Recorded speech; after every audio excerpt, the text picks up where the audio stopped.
RiverBender.com's live coverage of today's game is brought to you by Lou Mauser, your local farmer's insurance agent. ConocoPhillips, energy for tomorrow. Roberts Motors, the value store since 1949. Tom Lane State Farm, your good neighbor agent in the Riverbend. Alton Memorial Hospital, the best health care close to home. Weber Granite City Chevrolet. United Methodist Village, where living is easy. The Medicine Shop Pharmacy in Wood River, caring beyond prescriptions. Gerard Fisher American Family Insurance, all your protection under one roof. Andy's Auto Body in Alton and Maryville, we can fix anything. Alton Toyota, Toyota makes the car, Munganast makes the difference. And the Chuck West Agency, helping business owners for over 46 years. Marquette in the third base dugout down to our left. Roxana in the first base dugout to our right. And the pitch is high. Ball 3. We saw a lot of walks last night. Metro East against Roxana. And it's 3-1 here. He's throwing the ball hard. He just can't get his location down. He's up with the majority of his pitches. Well, this one's low and away, and it gets back to the wall. The short brick wall behind home plate, and it's ball 4, and it's also a wild pitch. First and third, Roxana, nobody out. Well, they're in business here right off the bat in the first inning. This is kind of what Metro East Lutheran was able to do to the Shells last night, get base runners on by a walk, and that's how they were able to do their damage. A 7-run inning in the fourth, and I think they only had, 2 hits in the inning. Shells haven't put the ball in play yet, but they've got first and third, nobody out. Well, Roxana scored in the first inning last night. There's a tap back to the mound. Hendrick throws on to first. Out there, the throw home is a bad one. It bounces to the catcher and gets away. The other runner goes to third base, so out at first, but then the run comes home. Once Arbuthnot saw that throw go toward first base, he took off for home, and a good throw would have had him, but it was a bad throw to the dugout for Marquette. Yeah, I could not believe that he took off. He originally stayed, and he did the right thing. A ball hit back to the mound. You have to freeze there. And once the throw was made over to first by Hendrick, then he was able to take off. And you're right, I think a good throw would have had him, but the throw by Moore there was well off the line and short-hopped it, and Eggering couldn't do anything with it.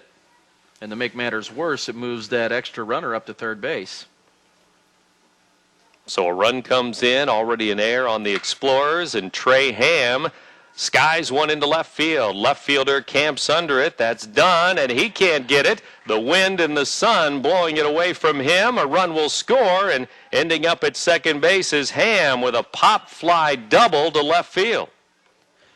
Well, he didn't get a hand on it, but it's a ball that definitely has to be caught. And it's a charity double, but it's an RBI, and it brings a run in, and Ham will take it. But if you ask the left fielder out there, he will tell you done. He will tell you that that's a ball that should have been caught, should have been the second out of the inning, and mistakes already are beginning to cost the Explorers here in the top half of the first. Brandon Palin takes inside, ball 1. He's the number 5 hitter today against Marquette. Last night he batted 8th. He had a hit his first time up, and then a line out to right, a fly out to right, so he was 1 for 3 on the night against Metro East. Takes low and away for a ball. It's 2-0. So Ham with an RBI. The Shells with 2 runs. They lead it 2-0, and we're still in the top of the first inning. It's Dunn in left, Zulig in center, Volner in right field for Marquette. There's a chopper through the hole left side, base hit into left field. The runner comes to third. Trey Ham will stay there on a base hit by Palin. And now Alex Pfeiffer to the dish with 1 out. Well, Ham had to hold up to make sure that ball got through, and that's the rule of thumb. If the ball's hit in front of you when you're at second base, you hold to make sure the ball gets through. Once he did get between third and short, he was able to advance up to third base. But again, bring another run home here for Roxana, already leading 2-0, first and third, and 1 out. Now it's Pfeiffer to be followed by the designated hitter, Nathan Martz. Alex Pfeiffer fouls it off to the right, out of play. Strike 1. Shells with a couple of runs here. They have 2 hits, 2 walks. Also an error, a wild pitch, all in the mix here in the top of the first inning. Crutcher is at third, Eberlin at short, Etley at second base, and Moore at first. It's Eggering, the catcher, Hendrick, the pitcher, and Pfeiffer bunts it foul. Almost hit him in the hands there as he had that one high and tight. Strike two, though, on a foul ball. Pfeiffer wears number 13. It's 2 strikes and nothing here. Right-handed pitcher, right-handed batter. Shells at the corners. First and third. 1 out. Here's the next. Strike 3 called. Outside corner. Pfeiffer didn't think so. He thought it was upstairs and maybe outside, but strike 3. Now, when you have 2 strikes and the ball's that close, you have to protect the plate and just doesn't matter what you think. It matters what the guy behind the plate thinks, and he thought it was a strike. You have to protect the plate in that situation with 1 out. Now with 2 on, 2 out, Nathan Martz will bat, designated hitter, and he takes up and in, ball 1. Nathan wears number 10, and he bats for the pitcher, Brandon Grizzle. Drawl and Garner at the bottom of the order, and they wait in the wings. Drawl is on deck. Here's the pitch. It's a strike at the knees. Throw down to third. Safe. Runner was going from first. He steals second base. The catcher, Eggering, throwing down to Crutcher just in case Trey Ham was off the bag a little too far, and he got in under the tag. Well, I don't even think a tag was applied there at third base. It was awfully close, but the runner getting back in. Now base hit could possibly bring home 2 more runs. Ground ball to short. Eberlin has it, fires across, and that's an out. Third out of the inning. The Shells settle for 2 runs on 2 hits. They leave 2, both in scoring position, but they have a 2-0 lead. Marquette coming to the plate, bottom of the first inning after this. You're listening to 1570 Radio Sports. We're defined by what we pass on to the next generation. The ConocoPhillips Wood River Refinery is a proud neighbor of the Riverbend region. Their employees produce and distribute quality refined products throughout the Midwest in an environmentally safe manner. By using innovative refining processes, they are ready to meet the energy challenges of the future, so we can pass on what matters most to the ones who matter most. ConocoPhillips, energy for tomorrow. There's a long pass. It looks like it's going to be overthrown. Oh, the receiver dashes under the ball and makes the catch. Touchdown! Where did he get that extra burst of speed? That off-season training really paid off. Alton Memorial Hospital's Human Motion Institute Sports Performance helps athletes maximize their potential and improve their game. With sports performance training, you'll leap higher, run faster, and throw farther. Learn more at altonmemorialhospital.org. Human Motion Institute Sports Performance, building better athletes. Welcome back to the ballpark, Gordon Moore Park, for Riverbend boys baseball today. South Central Conference action here, and the Marquette Explorers coming to the dish, and already here in this South Central Conference opener, they find themselves a couple of runs down. It's 2-0 in favor of Roxana. The Shells given some gifts there. The first 2 walked in the inning. They also were given an error, a couple of hits in the inning, and 2 runs in the inning. 2-0 with Marquette coming up, Louis. Well, they got off to the start that they wanted. They did the same thing last night. They were able to score in the first inning, and then the offense kind of plateaued out. Now Marquette's going to have to answer here, as before they even step to the plate, they're already trailing by 2. Grizzle takes his spot on the mound, ready to protect the lead. Left-handed pitcher for Roxana, and he brings in the first pitch in the bottom of the first inning, and it's fouled back by the left-handed hitter, Travis Zulig. And he's the center fielder, and he's down a strike. It's 0-1. He'll be followed by Eberlin and Crutcher. Next pitch is a strike at the knees. It's 0-2. The middle 3 in the order for Coach Greg DeCourcy: Eggering, Moore, and Hendrick. Bottom 3, Dunn, Etley, and Volner. Here's the next breaking ball upstairs for a ball high, 1-2. Zulig at the dish. Lefty against lefty here. Remember, Roxana used 5 pitchers last night, but not Grizzle. I was going to say, he might have been the only one that didn't see the mound last night. Draw started, 3 innings for him. Then it was Shook, Garner, Touche, and Fenewald. We may see Fenewald start against the Alton Redbirds, but we'll see later on tonight. 1 ball, 2 strikes to Zulig. Brandon Grizzle brings it home. Swing and a foul off to the left, out of play.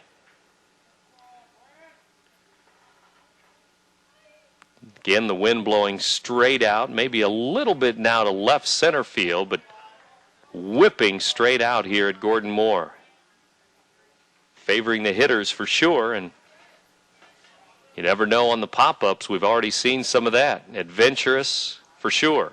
There's a chopper towards second. Trey Ham to his left. Throws to first. Out there. 1 up, 1 down here for Marquette.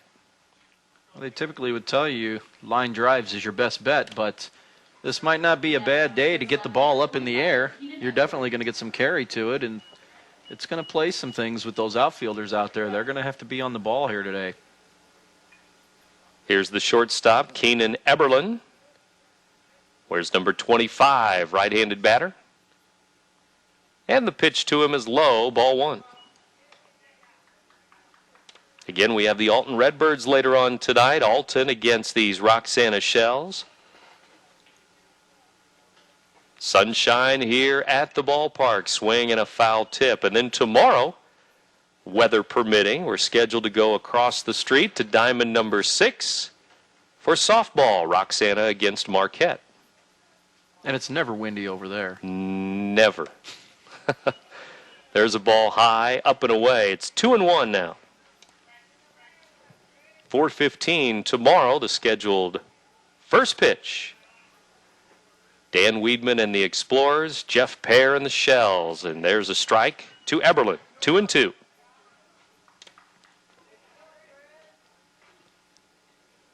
Two balls, 2 strikes, and 1 out here for the Explorers. They have a record of 2-5 on the year. Roxana with a record of 6-3 after losing last night in Sauget. Metro East beat Roxana 7-4. There's a fly ball to center. Pfeiffer out, now back in. He's on the fly, and he'll make the running catch. Took 1 or 2 or maybe even 3 steps back and then had to get on his horse into short center field. No, what he didn't realize is the ball was hit off the end of the bat. Your first instinct on a day like today is to break back on the ball and make sure you get in behind it, but when it's hit off the end of the bat, it fooled him a bit, and then he realized he had to get on his high horse to get in on that one, and makes a good running play coming in, and 2 outs in the inning. Check swing on a high delivery from Grizzle, and Crutcher could not hold up. That's strike 1. Dan Crutcher, number 11, right-handed batter. Grizzle brings it in. Outside for a ball. Eggering waits on deck. Zach, the catcher today, and the cleanup hitter today. Here's the next. Down and in for a ball.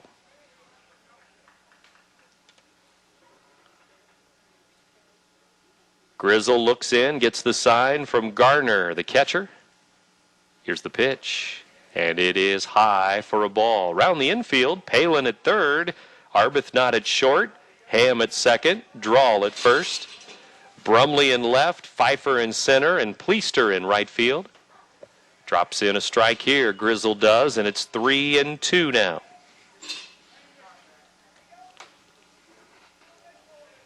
Three balls, 2 strikes. Full count to the third baseman for Marquette, and he takes high, up and in, ball 4. First base runner of the day for Marquette, and will bring Eggering up to the plate.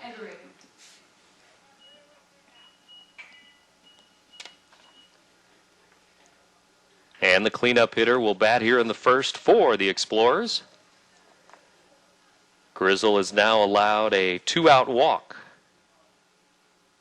Grizzle on the year, this is his 4th start. He is 2-0 on the season, .350 ERA. He has walked 8, 9 now, but he has struck out 23 so far. That's 23 strikeouts in 14 innings Not too shabby. on the season. 1 ball, 1 strike here. Grizzle to Eggering. Here's the next. Swing and a miss, sailing away from the right-handed batter. Tried to pull that, and if he would have gotten anything on it, he's just going to bounce one over to the left side, and that's going to be an easy out. Here comes another ground ball, tapped towards second. Ham charging in. He'll flip to second base. Arbuthnot covering there, and it's a force out to end the first inning. Play goes 4-6, and that's the end of 1 inning here at Gordon Moore Park. It's SCC boys baseball, and after 1, the Shells shutting out the Explorers 2-0. You're listening to 1570 Radio Sports.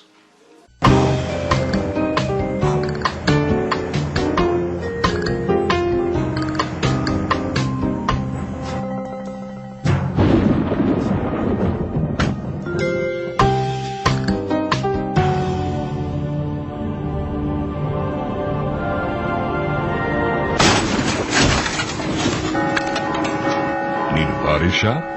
Andy's Auto Body on Broadway in Alton.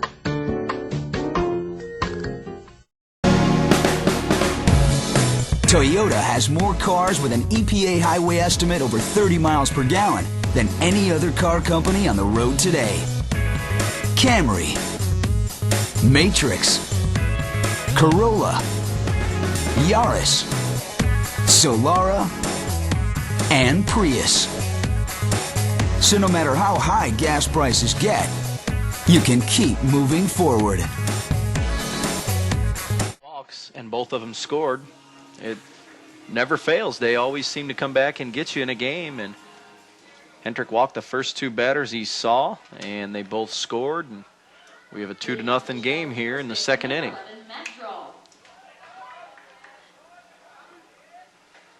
Roxana pitchers last night walked 10. Draw walked 3, Shook walked 3, Garner walked 1, and Touche walked 3 in a row. There's a fly ball, first pitch swinging, and it sails into left center field, still going, and it gets over the head of Zulig. He was cruising back there, but the wind took it away from him and kept taking it away from him. It's a double. It was a ball that just sliced into left center field, and a long run for Zulig, and he gave it a good effort, and he almost got there, but it just was past the outstretched glove, and a leadoff double here, and the Shells are in business once again. That will bring in the number 9 hitter, catcher Stephen Garner. Garner was going to bunt, takes it high for a ball. But when you get down to 8 and 9 here, it's pretty obvious. Your 9 hitter, you're going to try to have him bunt, move that lead runner up to third base, get him into scoring position with less than 2 outs.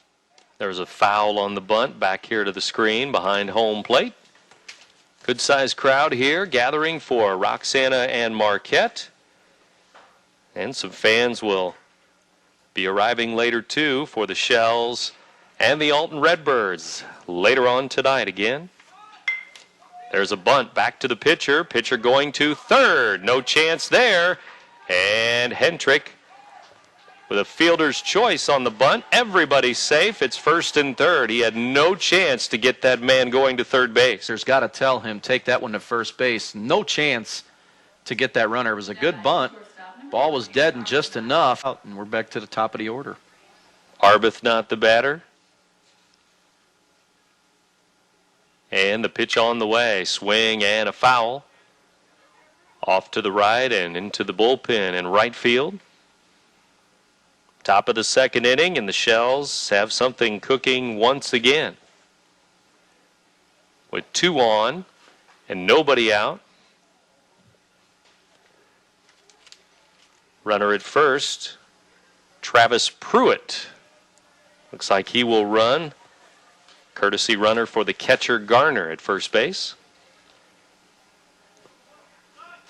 Swing and a chopper foul past third. And it's quickly 0-2 here to the Roxana shortstop, Aaron Arbuthnot. Last night 0 for 4. He struck out 3 times against Metro East Lutheran.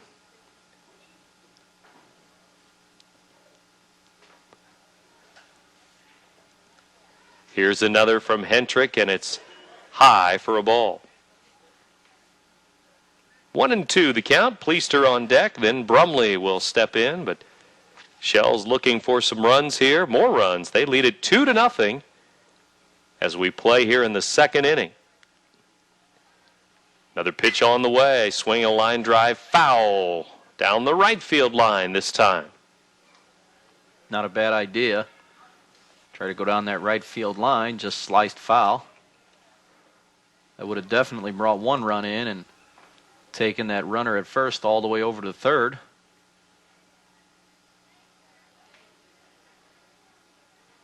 Right-handed pitcher, right-handed batter.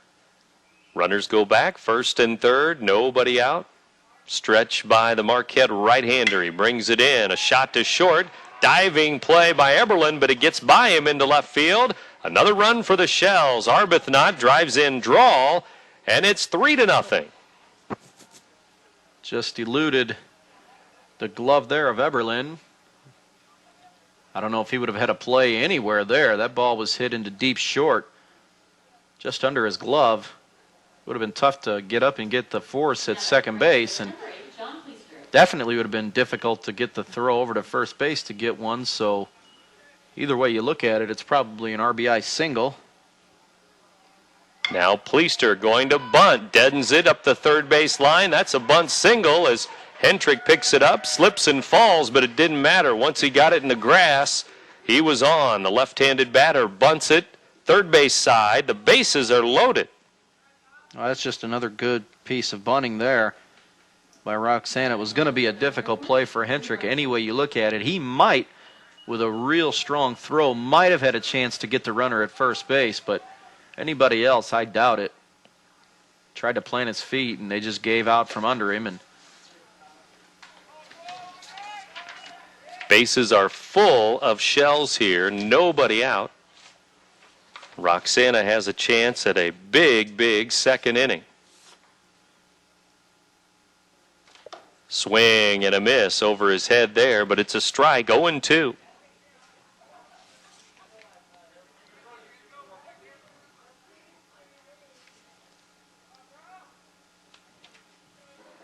Hendrick looks in. 0-2 the count. Swing and a one-hopper back to the mound. He comes home out there on to first, and it hits the runner, and everybody's safe. The bases are still loaded. Nobody scores as they get the force out at home. And now they're going to ask the umpire about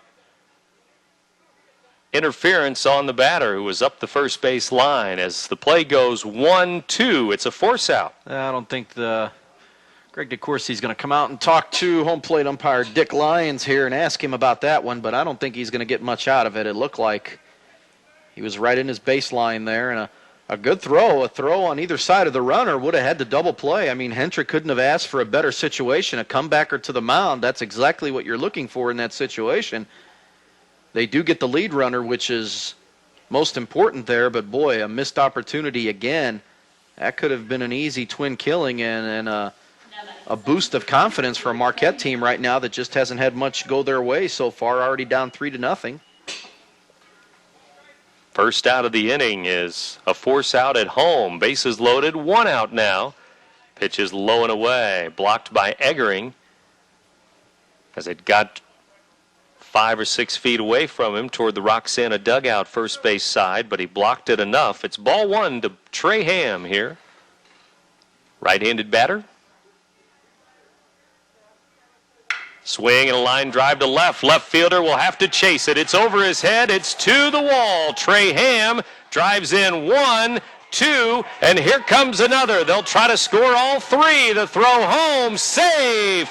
It's a 3-run bases clearing double by the cleanup man, Trey Ham. Well, he's hit the ball on the nose the last couple days, and actually I know last night he hit the ball hard, if you can remember that, and that was just a shot there and on a line with the bases loaded.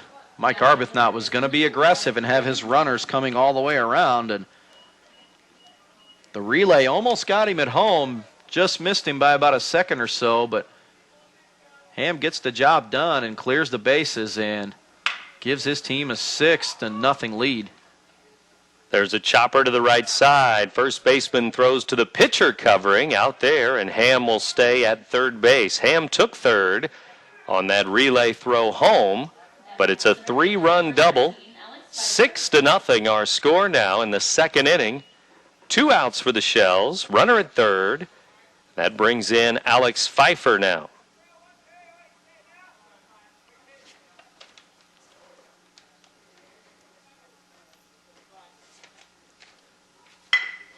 This one's up the middle and by the second baseman into center field. That's an RBI single for Pfeiffer. 7-0 in favor of Roxana. Well, the Shells seem to be taking out some of the frustrations of last night's game out here today and looking to get off to a good start in the conference. And right now, things are looking very good for them. Already up 7-0, and we're only in the second inning.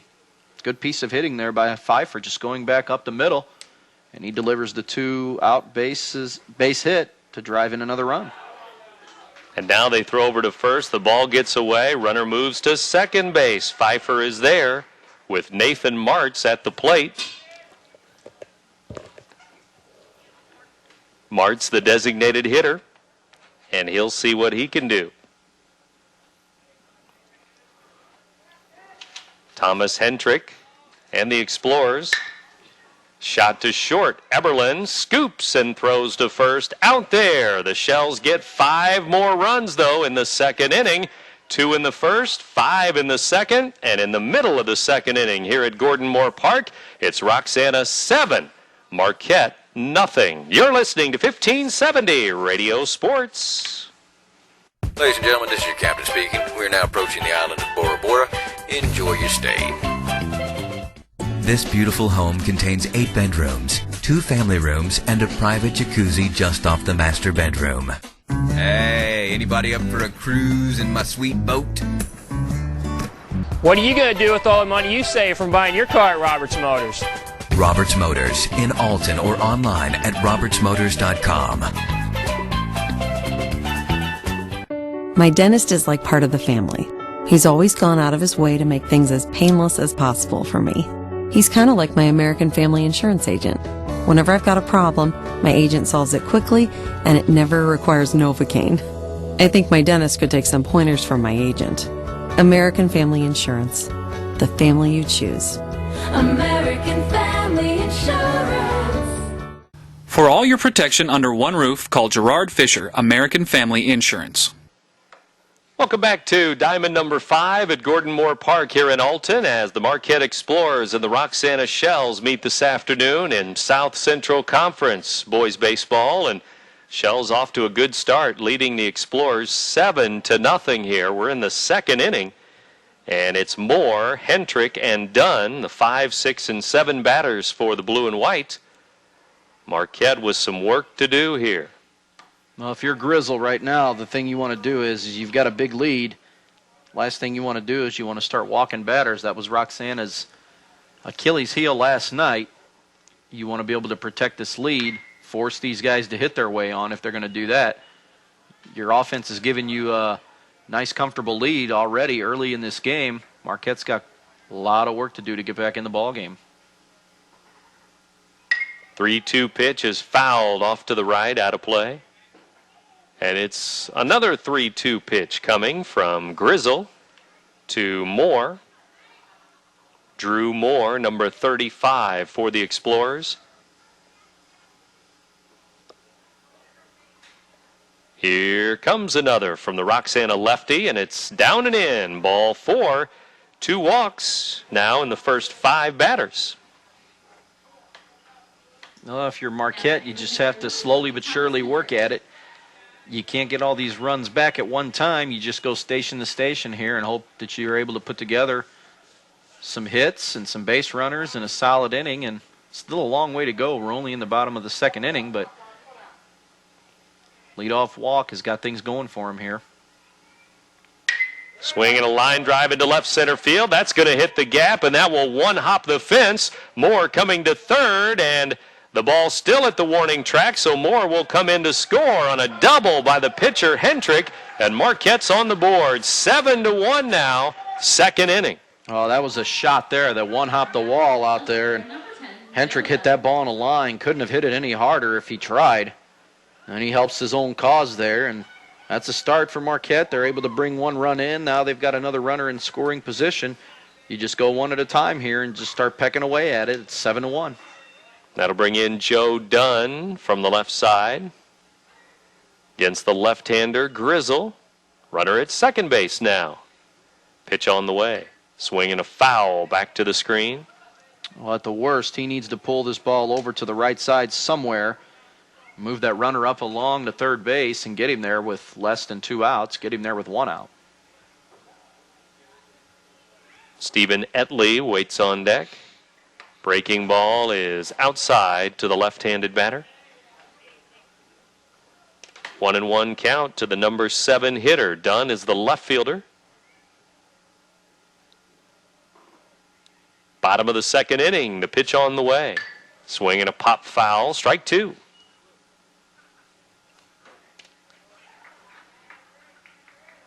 Well, Marquette scheduled to play tomorrow once again up in Jerseyville against the Panthers. Here's the next, and it's up and in for a ball. It's the first time, I believe, that they've been on the schedule together. I don't recall them playing before. 2 balls, 2 strikes. Grizzle brings in another swing and a miss. Big breaking ball, and he couldn't reach it. Left it hanging on the outside edge, and strike 3. That was a big sweeper there that Dunn could not catch up to, or he could not sit back on, really. Ball swooped over that outside portion and just tailed away from the left-handed hitter. That's a big strikeout for Grizzle to get.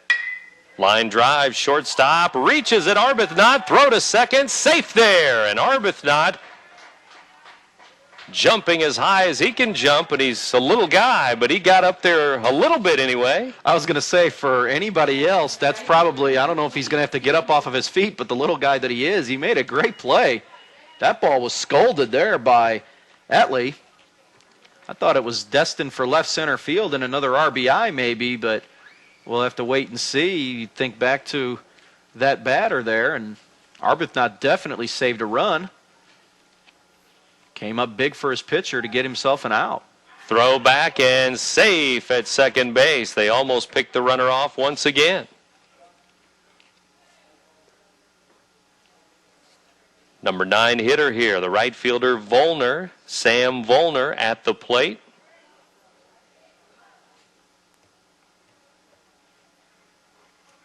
Brandon Grizzle brings it in, and it is down and in, ball 1.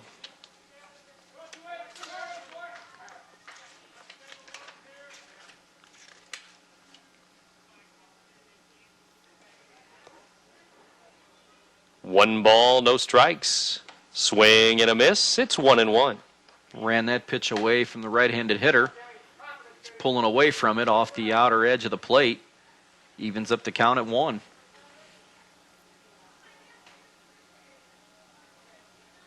Here comes another. Strike called, and it's 1-2 now. 2 outs, runner at second. Marquette with a run here in the second inning. They still trail 7-1 to Roxana. 1-2 pitch, down and in, another big curveball, check swing, but it's ball 2. Good spot for a pitch there. It was a 1-2 count. Tried to get the batter to go fishing there, and almost got the knees to start buckling a little bit. Swinging a foul back here, straight back on that foul ball. It's still 2-2. Top of the order waiting on deck, but 2 outs with a runner at second base.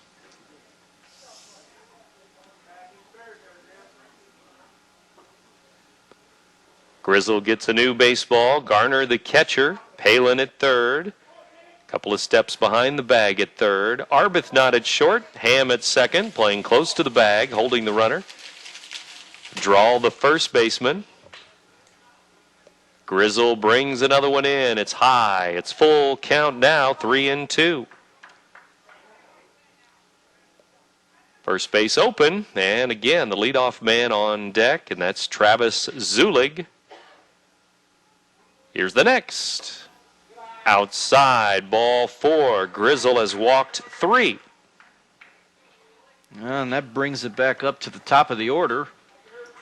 Zulig's 0 for 1, grounded out to second base, but he's got an opportunity here to do some damage with the runner in scoring position out there. And there goes the Roxana bullpen already in action. They were busy early last night.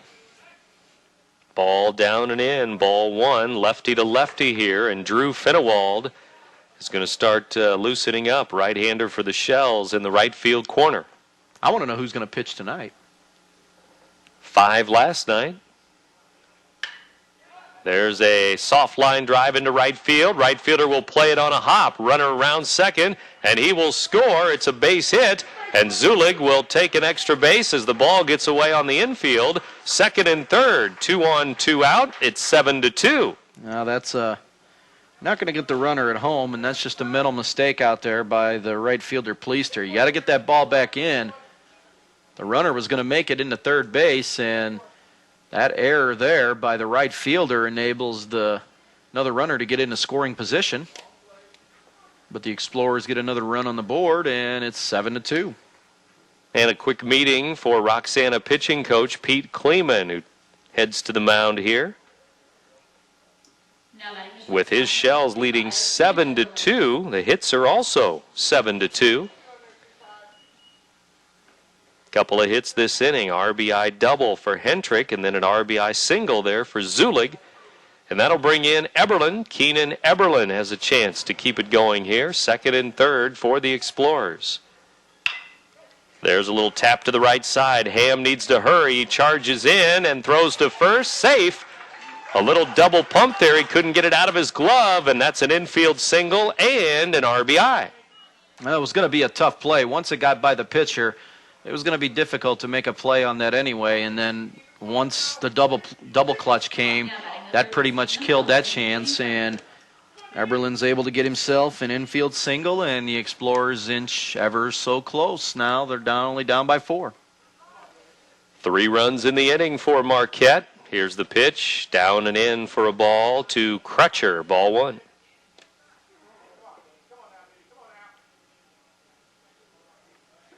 Eighth hitter of the inning for the Explorers. They've scored 3. They have 2 on, 2 out. Here's the next. And it's a strike, outside corner, 1-1. Well, 3 straight batters have reached after 2 outs with the walk to Volner and back-to-back RBI singles by Zulig and Everlin now. A hit here will bring another run home. Throw over to first, and it's a wild one. It goes down into the bullpen. A run will score. The other runner going around second all the way to third, and he'll stay there with 2 outs, and Marquette will get another run. With an error on the pitcher, it's 7-4. Well, you've got 2 outs out there. You're too preoccupied with the guys on base, and that just cost you a run. And now a base hit will bring another run home here. That's the second error of the inning for the Shells, who are starting to make some defensive mistakes after getting out to a 7-0 lead. There's a shot to short. Arbuthnot has it. He fires across out there to end the inning. Marquette, 4 runs in the bottom of the second inning. And in that second inning, Roxana with a 5 spot. Then Marquette answers with a 4 of their own.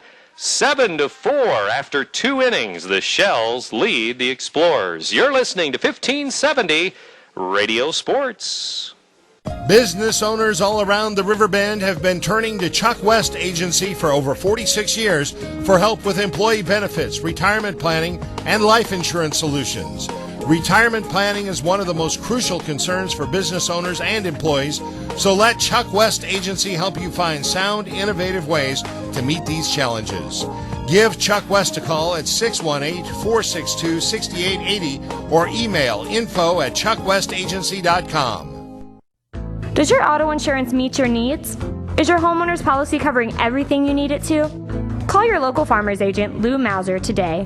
He can review your coverages and identify potential gaps and let you know how Farmers Insurance can cover all your insurance needs. Call Farmers Insurance agent Lou Mauser today at 463-7570 or stop by his office that is located across the road from Alton High School.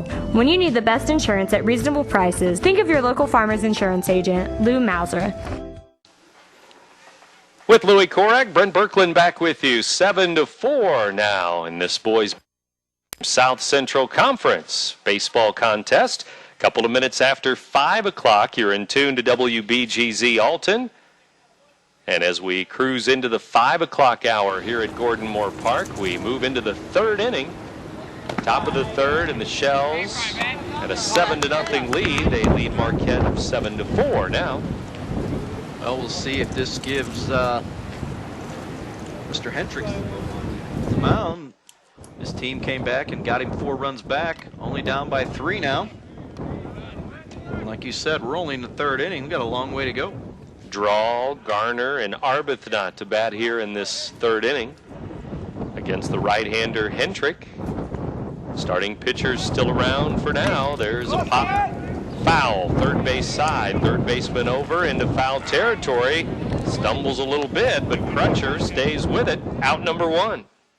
He made it a little tougher for himself than it needed to be, but the bottom line is he makes the grab. Little flare off to the third base side and a big first out. And that is the first leadoff batter that Hendrick's been able to get in 3 innings now. Number 9 hitter, the catcher, Garner, takes a strike. It's 0-1. And he's starting to get that first pitch over for a strike, so looks like he's settling in just a little bit. Gardner takes low for a ball. It's 1-1 now. Arbuthnot waits on deck. He's already done some damage, been on base twice, scored twice, and an RBI.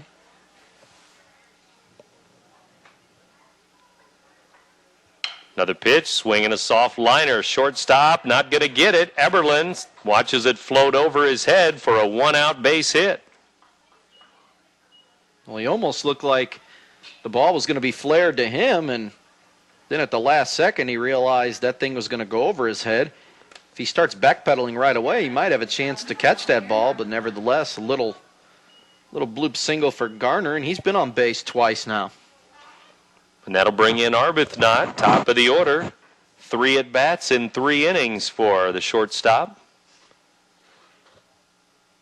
Pitch is high, ball 1.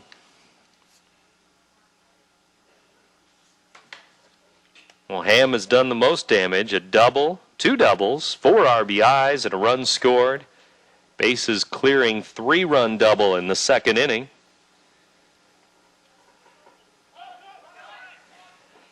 Now they have the runner caught between first and second. He went too early, and they've got him in a rundown. First baseman Moore throws it. They've still got him in a rundown. Now they tag him out. Garner out.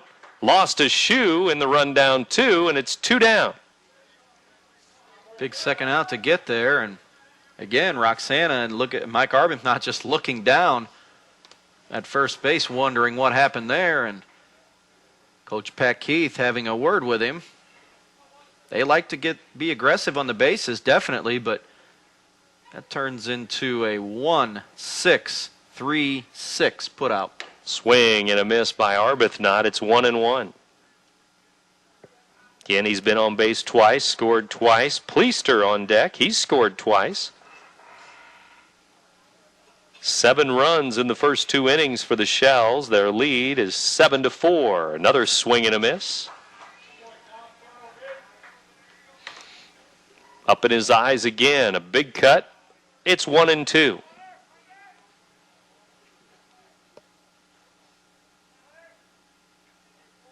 Here comes another from the Marquette right-hander, swinging a foul off to the right.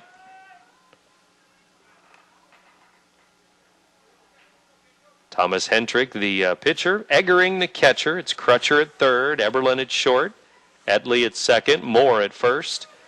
Dunn in left, Zulig in center, Volner in right field. 1 ball, 2 strikes. Here's another.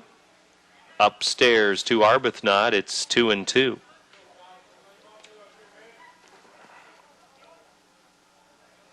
Four RBIs for Ham, one for Pfeiffer, one for Arbuthnot. The other runner scoring on an error. For a total of 7 for the Shells. Low and away, and it's 3-2. He's able to run it full now. Was behind and looking to reach base for a third time today. Walked and scored, singled and scored. 3-2 pitch, swing and a miss, struck him out, and that ends the Shells' third inning. Middle of the third here at Gordon Moore Park.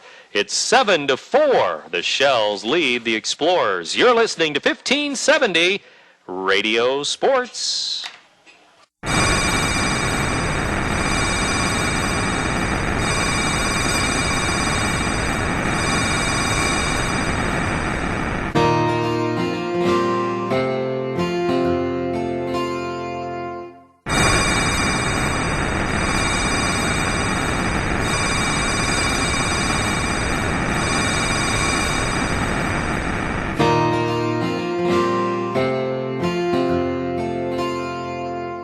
So we'll retire to the mountains. Oh, but I love the ocean. There are places you want to get to in life, like retirement. And now your State Farm agent can help guide you with the free State Farm Insurance and Financial Review to prioritize your needs and help you plan a roadmap for your financial future. Come on, nothing beats pine trees. Except for palm trees. Call and schedule yours today. Like a good neighbor, State Farm is there. Contact Tom Lane to lay out your roadmap to retirement today at 377-8912 across from Gino's 140 Club in Bethalto.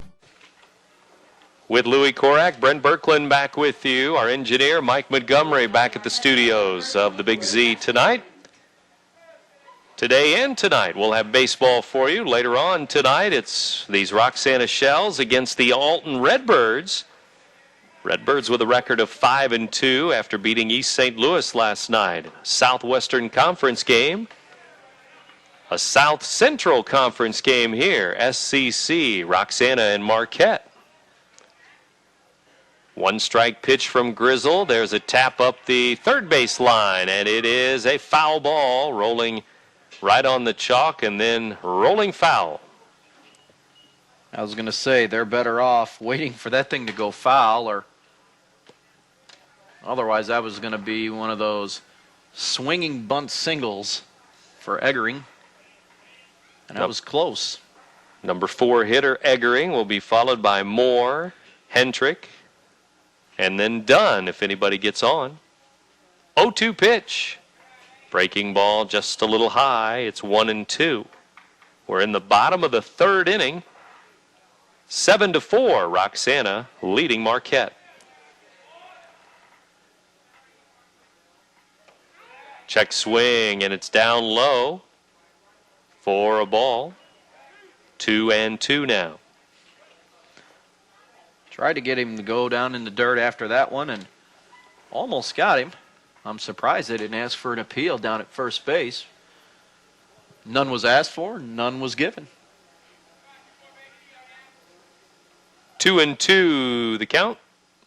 Pitch on the way. Swing and a foul.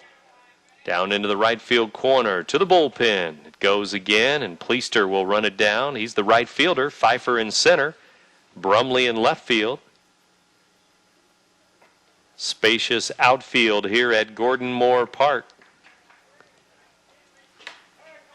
380 to center field, 325 down the lines. Swinging a line drive to Ham, the second baseman. He reaches up to grab it, 1 out. Hit it on the line, that's all you can ask for, and just hit it to the wrong spot, unfortunately. A good solid stroke to the right side, did a good piece of hitting, taking it the other way. But Ham reaches up and makes the play for the first out of the inning. Grizzle delivers it. First pitch swinging. Moore. Sky high fly to center field. Pfeiffer waiting, and finally it falls out of the sky into his glove. 2 down. They got it up, and the wind's still whipping straight out. You would think that ball would carry, but none whatsoever. Pfeiffer had it played perfectly right to him and quickly. consecutive pitches. Grizzle's able to get a couple of outs, and it's going to bring in Hendrick, who doubled in a run, doubled in the first Marquette run in his last at bat, hit the ball hard. Breaking ball stays high, ball one. Well, just like in football and basketball, here in the spring for baseball, we are joined by RiverBender.com with their cameras out here at the ballpark. Swinging a ground ball to the right side. Ham waiting on it, and it took a wicked hop over his head and cleared his glove, his head, his arm, and everything. It kicked way up into the air and into right field. Well, it's a base hit for Hendrick, but it's a tough play. The mistake that Ham does make there is he doesn't charge the ball and come in to get it. Once he sits back on it, that's the risk that you take. And unfortunately for him, it bounded off of something out there. I don't know if it hit a rock or what, but that took a wicked hop past him. Not really much that he could do. Pitch on the way to the lefty, Dunn. Breaking ball, strike. Courtesy runner will be number 21, Matt Angleton. He's at first with 2 down.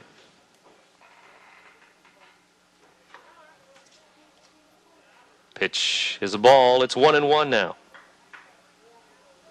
Dunn is 0 for 1 with a strikeout last inning. Runner at first, 2 down. 3-run lead for the Shells.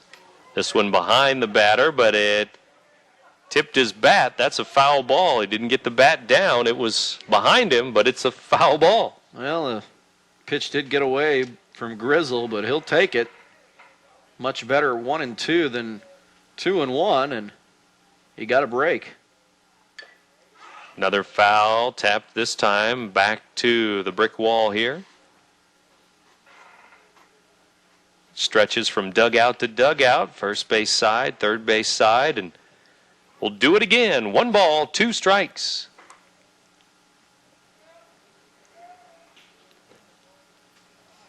Two outs in the inning. Grizzle the stretch, checks the runner at first. Swing and a miss, up and in with a fastball, and struck him out to end the 3rd inning. We'll go to the 4th inning. It's still 7-4. Roxana over Marquette. You're listening to 1570 Radio Sports.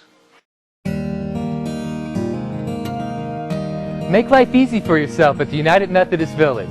With no more stairs and no more home upkeep in a spacious apartment or villa home, with no upfront endowment and just 1 monthly fee, you stay in control of your finances. Now that's easy and smart. Countryside living that is fun, neighborly, and only minutes from the Clark Bridge. The United Methodist Village, where living is easy. I only wish I'd have moved here sooner. Hi, George Weber. Weber Chevrolet's year-end clearance is underway, making now a great time to save money when you buy and when you drive. Through the end of the month, we are offering the highest sales incentives of the year. And no matter what you hear in the media, believe me, our financing is still as available and aggressive as it's ever been, if not more. Combine that with our great incentives and you have the lowest payments of the year. And that's just the start of the great values at Weber Chevrolet in Granite City, Illinois. Or check us out on the web at WeberGC.com. Top of the 4th inning now. The Roxana Shells with the 2, 3, and 4 hitters against right-hander Thomas Hendrick. First pitch is low and away in the dirt. Ball 1. Roxana 7, Marquette 4. Had some runs in the first 2 innings. Both teams scoreless in that 3rd inning. Now we go to the 4th. And it is Pleister to lead things off, and he fouls it back 1-1. Be followed by Brumley and then Trey Ham, the hitting star so far today. Tomorrow again we have Roxana and Marquette. It'll be girls SCC softball from here at Gordon Moore Park, 4:15 tomorrow afternoon. Swing and a miss over the top of that one, 1-2.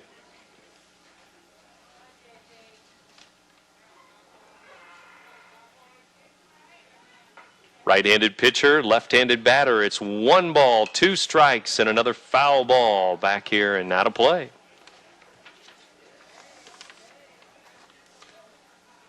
I'm waiting for one of these foul balls to get right in that crease, come right through that window, and see what kind of reflexes you've got. Oh, it won't be that easy. Can of corn. 1 ball, 2 strikes. Ground ball to left side. Third baseman there, and it's Crutcher across the diamond, out number 1, 4th inning. Got him played perfect, about a step off the grass, and didn't have to move very far to get it.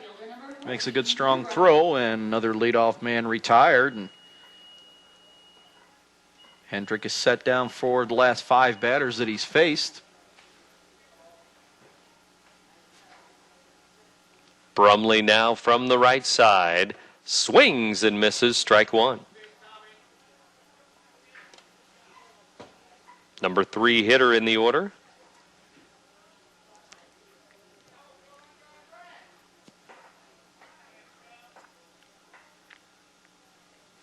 Here's the next from Hendrick, and it's upstairs for a ball. 1-1 the count now. We are in the 4th. Shells playing their 10th game of the year here. They are 6-3 on the season. Swing and a miss. Getting better command of his pitches in these last couple of innings, and instead of leaving the ball up where some of those Shell batters were getting around and getting some good solid swings, now the ball's staying down. Swing and a pop-up. Second baseman out, center fielder in. It's going to be in short right center field where Zulig, the center fielder, makes the catch. 2 up, 2 down. And for a chance, he's going to face Trey Ham here with nobody on base, and good thing because Ham's 2 for 2, 2 doubles, and an RBI double in the first, a bases clearing double in the second inning, and that's the difference in the game right now. Pitch to Ham, foul ball off of his right foot. He had an RBI double last night in the first inning against Metro East. Roxana not scheduled to play tomorrow, but we mentioned last night Friday will be an interesting day. If the showers hold off somehow or another, they're going to play at Marissa at 1 o'clock and then at New Athens at 4 o'clock Friday afternoon. And then next week it's Bunker Hill and Southwestern. A week from Friday, they'll play at Brighton against the Piasell Birds. For another SCC game, Ham with a line drive, base hit into center field, 0-2, and Ham sends it to center. Yeah, that's one of those pitches that got Hendrick in trouble early. 0-2 pitch, he got too much of the plate there, and he left the ball up, and another good solid swing from Ham, who's 3 for 3 on the game. Well, we have the 2 Roxana games here today and tonight against the Alton Redbirds later on tonight. But then, well, next see Roxana a week from Saturday, a doubleheader at the Bethalto Sports Complex against the CM Eagles. First pitch is a strike, throw down to first, and Ham back safely there. Next time we'll see Marquette will be Tuesday night, and that'll be against CM. Tuesday night at 7 o'clock. Right here at Gordon Moore Park. Throw over to first and the runner back. The batter is Brandon Palin, third baseman. He is 1 for 2 in the game today. The stretch by Hendrick. The pitch bounces in. Runner going, and the catcher cannot get it in time. No throw to second. Safe there with 2 outs. I don't know. Even if that ball gets in somehow, I don't think he's going to be able to have a chance to get the runner out at second base one way or another. So we'll give Ham a stolen base there, and it gets him into scoring position now. For Brandon Palin, right-handed batter. 1 ball, 1 strike, 2 outs. The pitch. Check swing, but he went too far, and it's strike 2. You notice every time he keeps the ball down, particularly these last couple of innings, he's had success against these hitters. He's in a spot now to get a strikeout. Palin at the dish, 2 strikes and a ball with 2 outs in the 4th inning. Breaking ball, strike 3 called, and that's the end of the inning. Strike 3 called to Palin, and that ends the 4th. We'll go to the bottom of the 4th. Marquette back to the plate. They trail the Shells Roxana 7, Marquette 4. You're listening to 1570 Radio Sports.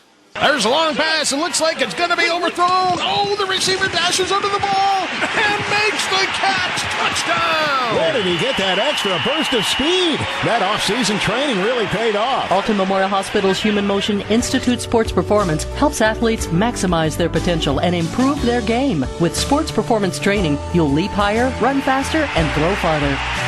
Learn more at altonmemorialhospital.org. Human Motion Institute Sports Performance, building better athletes. Toyota has more cars with an EPA highway estimate over 30 miles per gallon than any other car company on the road today. Camry, Matrix, Corolla, Yaris, Solara, and Prius. So no matter how high gas prices get, you can keep moving forward. Louis Korak and Brent Birkeland back with you here. First pitch swinging, a ground ball to the second baseman, Trey Ham. The throw over to first, and that's out number 1. Marquette, 1 pitch, 1 out, as Etley grounds to second base. Didn't waste any time. Right up there swinging at the first pitch, and quick out for Grizzle. I haven't kept track of either pitcher's pitch count here. I'm going to have to start adding these up to see if any of them are adding up. Ball 1 to Volner, the number 9 hitter. He walked and scored back in the second inning. Bottom of the 4th inning now here at Gordon Moore Park. Pitch is down and in for ball 2.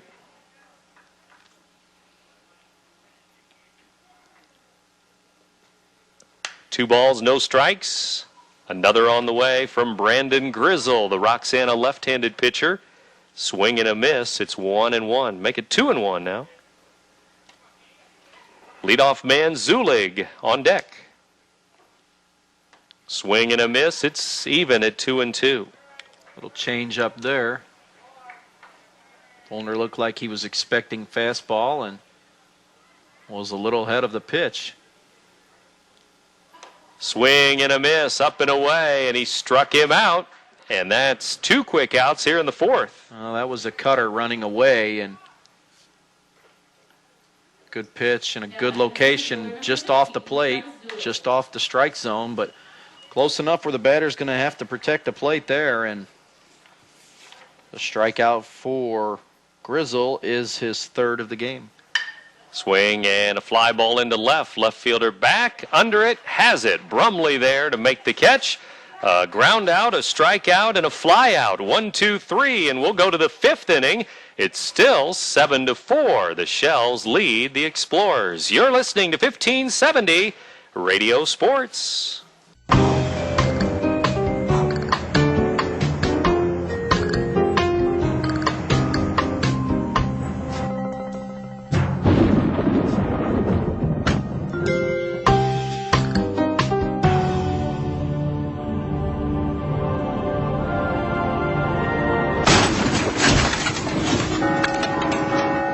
Body Shop? Andy's Auto Body on Broadway in Alton.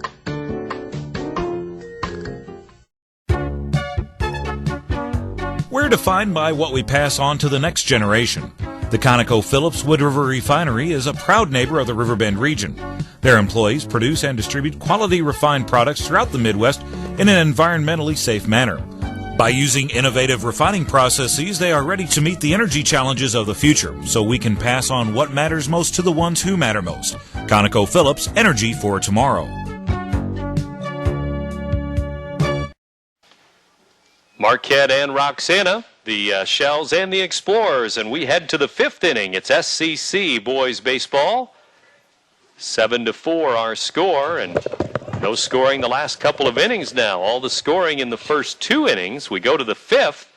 Thomas Hendrick pitching to Pfeiffer, Martz, and Drawl here in the top of the 5th inning. The offense, we've had put the skids on the offense here. Nothing since the 2nd inning. We've quickly moved to the 5th. 9 hits for the Shells in the game. There's a strike, and it's 0-2 now.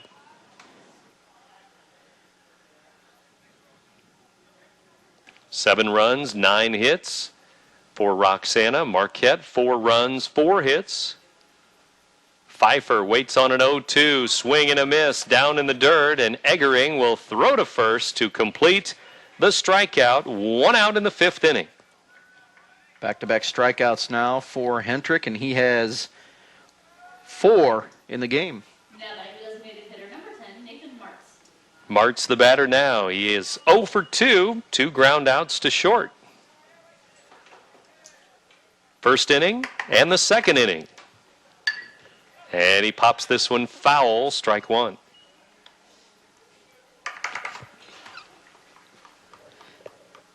One strike and nothing in the 5th inning. Here's the next. Inside corner for a strike to Martz. He was bailing out, and it's 0-2. He's been going to the inside corner more often than not in the last few innings, and he's locating that pitch pretty well.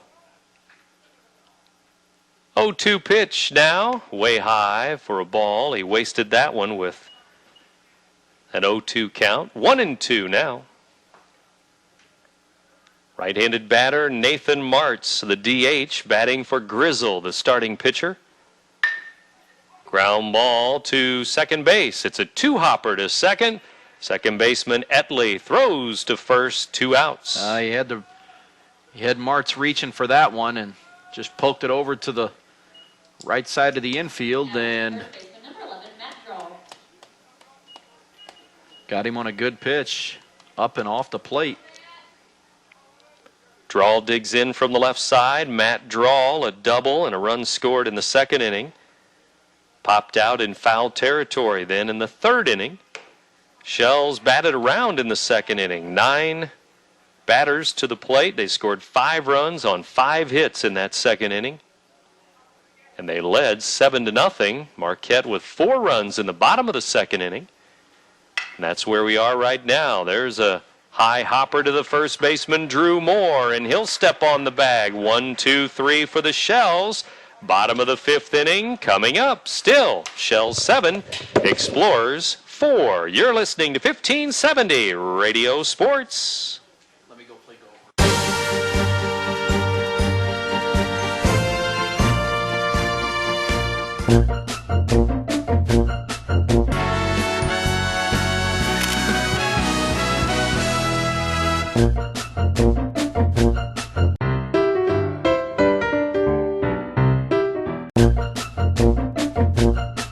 What do I have to do to sell you a car? Roberts Motors. Easy to get to. Just off Highway 67 or Highway 3 in Alton. Yeah, my hairstylist is like family. When pool water turned my hair green, she came over right away. Now that kind of commitment is a lot like my American Family Insurance agent. When our washing machine flooded the basement, my agent showed up wearing knee-high rubber boots. My agent understands that the ultimate coverage isn't a piece of paper, it's peace of mind. American Family Insurance. The family you choose. American Family Insurance. For all your protection under one roof, call Gerard Fisher, American Family Insurance. Bottom of the 5th inning, the Marquette Explorers back to the plate. SCC baseball here today on Z1570. Louis Korak and Brent Birkeland back with you. And it's Eberlin, Crutcher, and Eggering here in the bottom of the 5th inning against Grizzle. The 2 starting pitchers again still around. It's 2-0 quickly here to Eberlin. You wouldn't have thought so after the first 2 innings when we had a 7-4 game.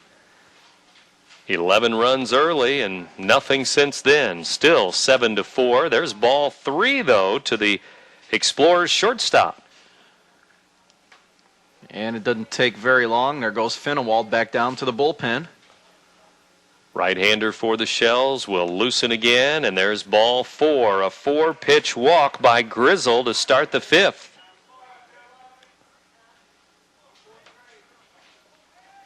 It's one area you got to worry about. It was a trouble spot for Roxana last night.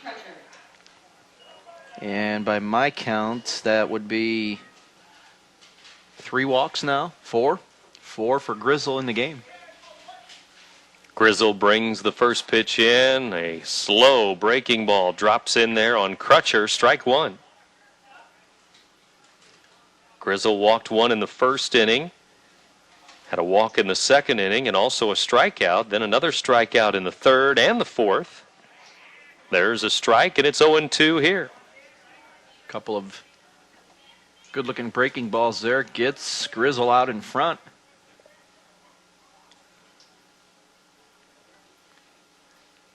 Oh, 2 pitch is high. 1-2 now the count. Again, the Alton Redbirds meet the Roxana Shells later on tonight, so Coach Mike Arbuthnot and the Shells will stick around, and so will we. So will we. There's a breaking ball that's just up and away. 2-2. We'll bring you play-by-play of that game tonight as well here on the Big Z. Tomorrow, softball on Z1570. 2-2 pitch. Ground ball to the pitcher. Grizzle throws to second. Out there. Trey Ham back to first and could not scoop it there. Drawl, and the runner takes off towards second as the throw went to the dugout. So they get one out, but the other runner, Crutcher, will end up at second base on the air. Yeah, better off that one. Just the relay was tough. Grizzle threw that ball over the bag a little sooner. The timing wasn't quite right on it. Ham would have been better off just putting that one in his pocket and making sure he got the lead runner, which they did. But now you move a runner up into scoring position, and it is, like you said, the third error of the game for Roxana on the wild throw. And Eggering takes ball one outside.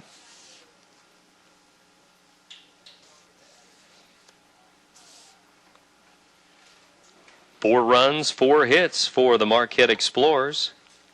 Trailing by 3 as the cleanup man, Eggering, the catcher, is at the dish. Brandon Grizzle checks the runner behind him at second base. Here comes another. Strike on the inside corner under the hands there. Drew Moore will be next. 1 ball, 1 strike, 1 on, 1 out. Here's another. Fly ball over the second baseman's head. It's a pop fly, bloop single to right center field. Runner will stop at third. That's Crutcher on the hit by Eggering as he just hit a soft one the other way. And with 1 out, the Explorers have 2 on. Oh, yeah, to make sure that the ball was going to drop in and rounded the bag hard, but Greg DeCourcy, head coach, holds him up there, and it's first and third. 1 out, and that does bring the tying run up, and here comes Pete Kleeman, and he doesn't waste any time. He's going to get Fenewald into this game right now. He points to the bullpen before he even gets into fair territory, so a quick change here as Brandon Grizzle pitches into the 5th inning here today for the Roxana Shells. Now it will be right-hander Drew Fenewald, it appears. We'll tell you about that after this. It's still 7-4. Roxana over Marquette in the 5th inning. You're listening to 1570 Radio Sports.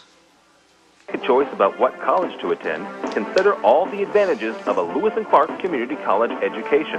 From award-winning faculty, nationally accredited academic programs, and state-of-the-art facilities, it's easy to see why a growing number of students make Lewis & Clark their first choice.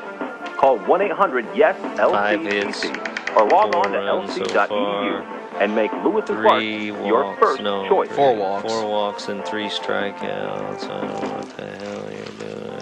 Hi, this is Ralph Gent Bowles of Gent Funeral Home in Alton. I've been a funeral director since 1988, but no matter how many funerals I've been involved with, the death of a young person still gets to me. At Gent Funeral Home, we remind you to please drive carefully. What is You're it, destined 540? to do great things in 530. life. Don't ruin it by doing something senseless behind the wheel. This message brought to you by 520 Gent something. Funeral Home with 74 years of continuous family ownership. 540. Stuck. I was going to say... Do you want a lower house payment without having to move? Olin Community Credit Union has made refinancing easy for you. Yep, With their I felt online it mortgage before. center, you can view current rates, A little apply warm. online, sign up for Rate Watch, Smoke or on the contact water. one of Olin Be doing Community this Credit during Union's the mortgage game representatives. with rates at a 60-year low. One more? What are you waiting No, for? I'm good. Thanks, Mike. 258-3168 or visit online at polandcreditunion.org to access their online mortgage center, where you can apply and receive an answer anytime, anywhere. Well, Drew Fenewald, the relief pitcher for Roxana, he pitched an inning and a third last night against Metro East Lutheran down in Sauget, and today he will come into this conference opener for the Roxana Shells and try to hang on to a 7-4 lead, but Marquette with first and third here and only one out. They were down by 6 runs. Like I said, it was 7-0, down 7-0 at the time, and they were able to put that 4th spot on the board in the second inning, and a long way to go, and this has been their best opportunity since. Nothing in the third, nothing in the fourth, and tying run is now at the plate.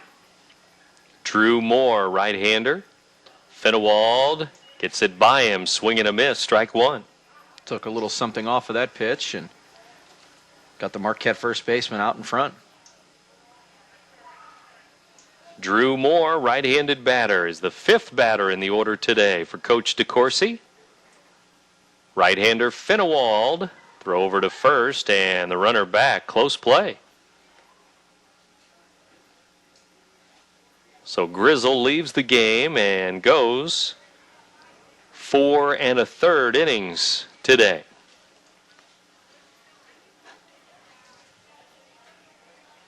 Throw over to first again, the runner back once again.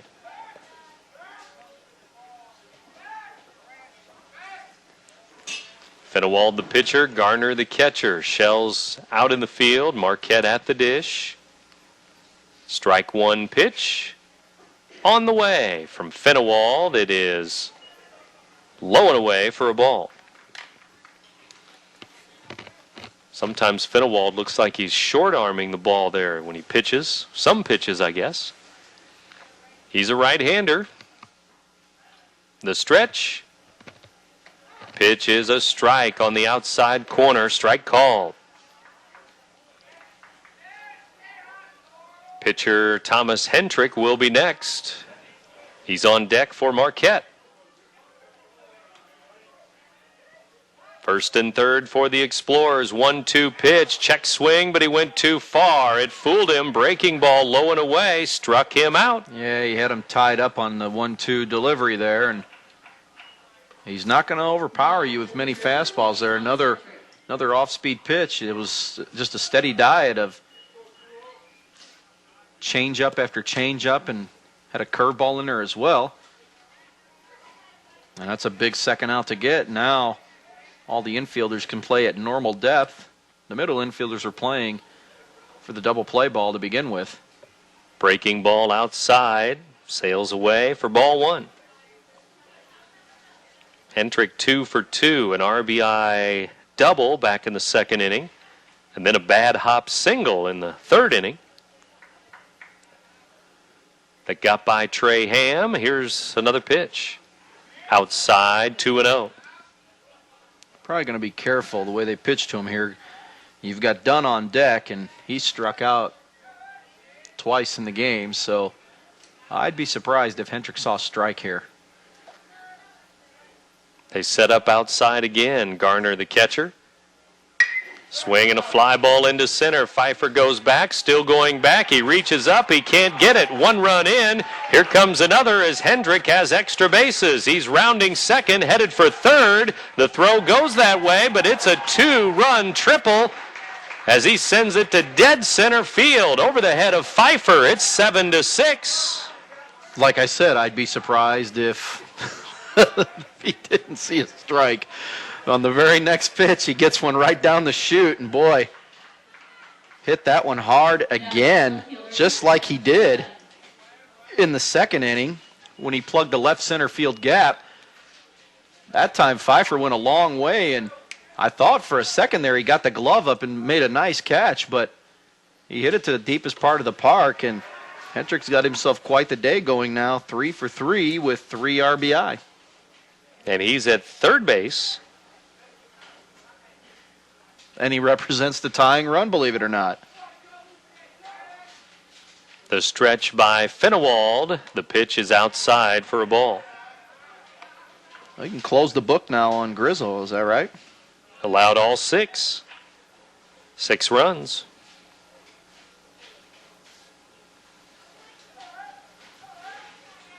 Two hits in this inning. 2 runs. There's a pop fly. Shortstop out, and Arbuthnot misjudges it, and it's a pop fly single. He camped under it for a moment, then it sailed over his head again, and we're tied at 7-7 on that little pop fly. Well, and that's look out there again, and you see where the flag's whipping around. That ball probably carried a little further than normal. Arbuthnot had trouble judging that one, and it was just past his outstretched glove, and guess what? We got a brand new ball game. 2 outs, and that little pop would have ended the inning. But instead, we're tied 7-7 now. 3 runs here in the 5th inning for Marquette, and a brand new ball game as Etley steps in. Throw over to first and the runner back.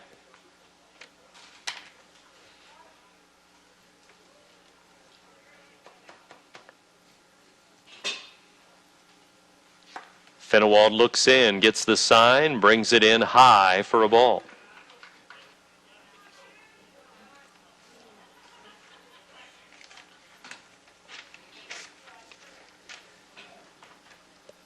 One ball, no strikes. 7-7 game in the 5th inning.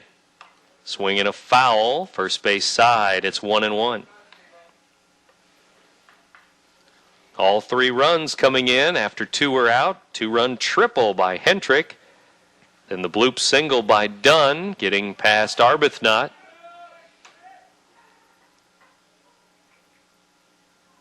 Another pitch to the Marquette second baseman. There's a pop fly, short center field. Pfeiffer with a long way to come, and he makes a running catch in short center field. With a long way to come, he got it, but 7-7, 3 runs for Marquette in the 5th inning. We'll go to the 6th inning, and we're tied 7-7. The Shells and the Explorers. You're listening to 1570 Radio Sports. Business owners all around the Riverbend have been turning to Chuck West Agency for over 46 years for help with employee benefits, retirement planning, and life insurance solutions. Retirement planning is one of the most crucial concerns for business owners and employees, so let Chuck West Agency help you find sound, innovative ways to meet these challenges. Give Chuck West a call at 618-462-6880 or email info@chuckwestagency.com. Does your auto insurance meet your needs? Is your homeowner's policy covering everything you need it to? Call your local farmer's agent, Lou Mauser, today. He can review your coverages and identify potential gaps and let you know how Farmers Insurance can cover all your insurance needs. Call Farmers Insurance agent Lou Mauser today at 463-7570 or stop by his office that is located across the road from Alton High School. When you need the best insurance at reasonable prices, think of your local Farmers Insurance agent, Lou Mauser. On to the 6th inning now. Back at diamond number 5 at Gordon Moore Park. Shells and Explorers, and brand new ball game. Roxana led at one time 7-0, but it's now 7-7 as we go to the 6th. Brand new ball game, and now it's a best whoever can win the last 2 innings. It's going to come away with a opening victory here in the conference, and boy, who would have thought it after falling behind 7-0? Thomas Hendrick is still in the game. He may have a chance to be the winning pitcher in this game now. 1-0 pitch on the way, and it's low to the number 9 hitter, Garner. Mentioned Roxana's next conference game will be against the Southwestern Piasol Birds. A week from Friday, it'll be on the road on the 17th. Pitch is inside from Hendrick, and it is 3-0 now. Well, the last thing he wants to do now, it's a tie game. Last thing you want to do is walk the leadoff batter. And he does. On 4 pitches, the number 9 hitter is on at first base. I was just going to say, and the number 9 hitter of all people. Now you bring it back up to the top where some of these guys have hit the ball hard. 4 more batters. You get it back down to Trey Ham. He's had himself quite the day here. He and Hendrick have done all the damage with the bat, that's for sure. 7-7 game. Here's Arbuthnot with nobody out. 6th inning. Will he be bunting here? He's the leadoff man and squares to bunt. Bunts it first base side. Hendrick has it. Throw to first. Out there. Runner moves to second. 1 out. Small ball at its best. Play goes 1-3. He gets the bunt down. You get the lead runner into scoring position. Now you've got 2, 3, 4 coming up with the opportunity to drive him home. Next conference game for Marquette, also a week from Friday. That'll be here at home against the Carlinville Cavaliers.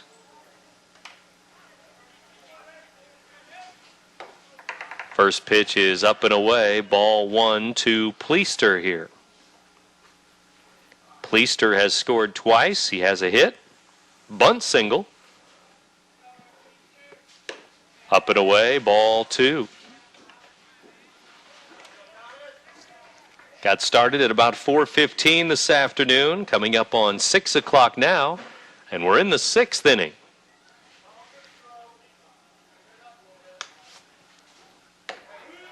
Outside corner for a strike.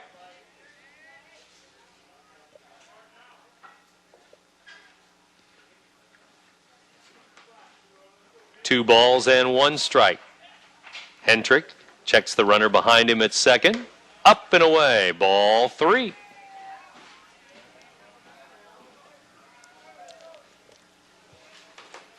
Three and 1 the count. 1 on, 1 out. Runner at second for the Shells here in a tie game. Top of the 6th. Up and away. Ball 4. Another walk. Got to be careful here, and Marquette's not warming anybody up down there, so. Now batting the left fielder, number 14, Drew Brumley. Greg DeCourcy's talking to his third baseman, and again, I haven't added up Hendrick's pitch count thus far, but he's into the 6th inning, and some of these have been pretty lengthy innings for him, so we'll have his pitch count here in a little bit. No, you look at the walks. That's interesting. He walked the first 2 of the game, and that was it until the 2 walks here in this inning. So 4 in the game. This one's low to Brumley, and that's ball 1, 2 on and 1 out. Brumley has scored a run. He's 0 for 3 at the plate, though. 7-7 game. Shells here in the top of the 6th inning. Outside corner, fastball strike. It's 1-1.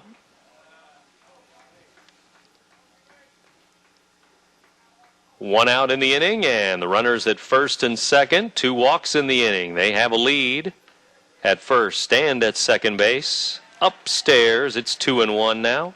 Well, he was at 80 pitches coming into this inning, so definitely over 90 now. 92 or so. He's going to be around the century mark. Ground ball up the middle. Second baseman stabs it, steps on the bag, and that's it. They get an out. The middle of the diamond, and it's 2 on, 2 out. First and third now for the Shells, and here comes Trey Ham. Well, Atlee made a good play there.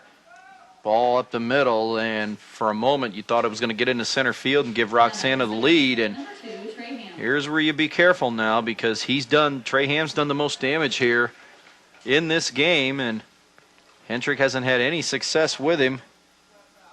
Roxana, second baseman, pair of doubles.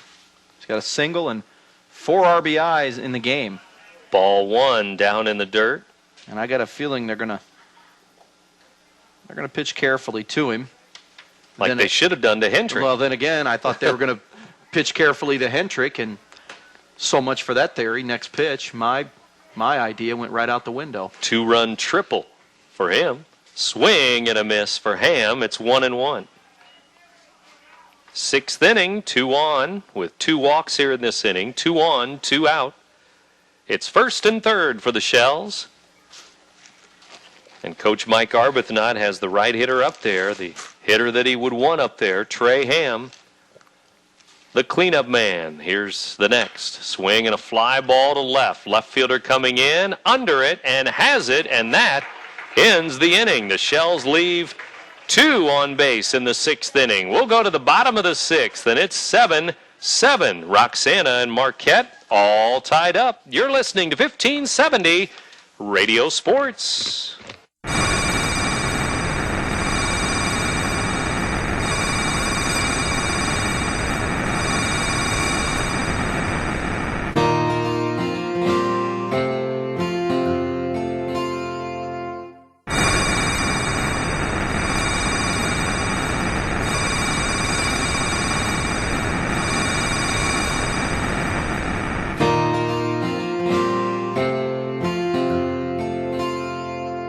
Your kids now have kids of their own. I'm State Farm Agent Tom Lane. With just a simple gift, your grandchildren may experience a lifetime of life insurance. Give me a call at 377-8912 in Bethalto to discuss the many options that are available to provide your grandchildren with a gift of life. For great products and service that are available 7 days a week, 24 hours a day, call me, Tom Lane, at 377-8912. Like a good neighbor, State Farm is there. Bottom of the 6th inning now. The home team, the Marquette Explorers, back to the plate, and a tie game, 7-7. Shells and Explorers here as we go to the bottom of the 6th. And again, South Central Conference opener for these two teams. Nobody else has started conference play as yet.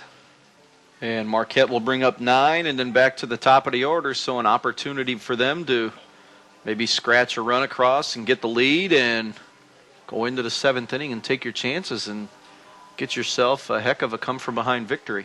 And looks like we're going to have a pinch hitter here for Volner. Number 29. Blake Hayden will pinch hit here for Volner. That's the way the 6th inning will start. Bottom of the 6th inning. Blake Hayden from the left side. He wears number 28. Make it 29. And it's ball 1 here. Grizzle again pitched into the 5th inning. 4 1/3 innings pitched for him. Now it's Finnewald. And he takes something off again, and a swing and a miss. 1-1. Zulig and Eberlin will follow the pinch hitter, top of the order. There's a pitch that's up and away for a ball. 2-1 the count.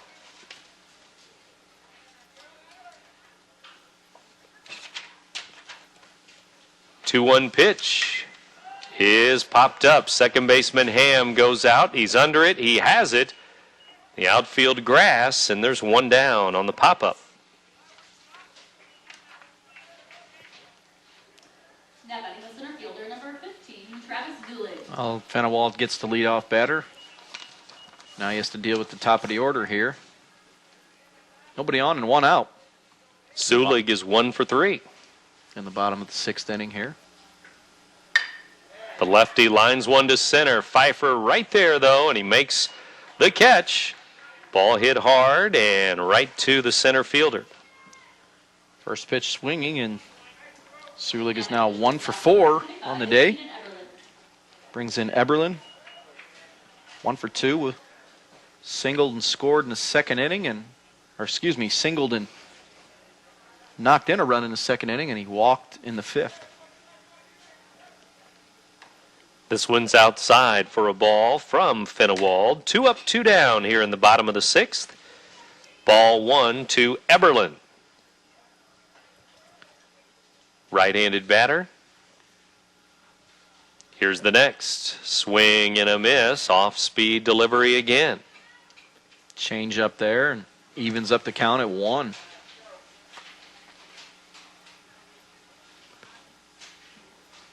One pitch from Finnewald is on the way home. Swing and a pop-up, and it's on the infield. Who wants it? Arbuthnot calling for it, and he has it behind the pitcher's mound. Pop-up on the infield will end the inning. 1, 2, 3 go the Explorers. We now go to the 7th inning, and we're still 7-7, tied on the scoreboard. You're listening to 1570 Radio Sports. Make life easy for yourself at the United Methodist Village. With no more stairs and no more home upkeep in a spacious apartment or villa home, with no upfront endowment and just one monthly fee, you stay in control of your finances. Now that's easy and smart. Countryside living that is fun, neighborly, and only minutes from the Clark Bridge. The United Methodist Village, where living is easy. I only wish I'd have moved here sooner. Hi, George Weber. Weber Chevrolet's year-end clearance is underway, making now a great time to save money when you buy and when you drive. Through the end of the month, we are offering the highest sales incentives of the year. And no matter what you hear in the media, believe me, our financing is still as available and aggressive as it's ever been, if not more. Combine that with our great incentives and you have the lowest payments of the year. And that's just the start of the great values at Weber Chevrolet in Granite City, Illinois. Or check us out on the web at WeberGC.com. Welcome back to the ballpark. We move now to the 7th inning. Right-hander Thomas Hendrick still on the mound for Marquette. He hasn't allowed a run since the 2nd inning. Roxana scored 7 runs in the first 2 innings, but they haven't scored since. Not only is it surprising that Roxana was not able to score anymore, but that Marquette was able to score 7 and tie it up. So 7-7 in the 7th inning. Well, it didn't seem to let it phase them because after falling behind 7-0, they came right back and put a 4 spot up on the board in the bottom of the 2nd inning to get them back in the ball game. And a 3-run 5th inning has got us all squared up again. And look, nobody could score here. We might get into the extra innings to see who wins this. Shot to short, and Eberlin throws out Brandon Palin to start the 7th inning. 1 up, 1 down. 4 minutes after 6 o'clock. You're in tune to WBGZ Alton. Into the 6 o'clock hour we go, and don't forget later on tonight, hopefully 7:15 or so, we'll have the Roxana Shells against the Alton Redbirds in boys baseball tonight. Unless this game is still going on. I'll just say this. You and I are here. Ground ball to third, and the third baseman drops the ball. That's an error. Crutcher in on the grass. He was played perfectly, a high chopper, and he just dropped it once he had it. How come the easiest plays always wind up being the most difficult ones to make? That's the way it seems to go. And that was about as easy as can be. He had him played perfectly, and ever so slightly opens up the door here for Roxana. They get the go-ahead run on first base with 1 out on the error. 3 errors on each team now. So we're even in the run department, even in the error department, almost even in the hit department. It's been a pretty evenly played game. Breaking ball inside corner for a strike to Nathan Martz, who has grounded out 3 times. He's 0 for 3.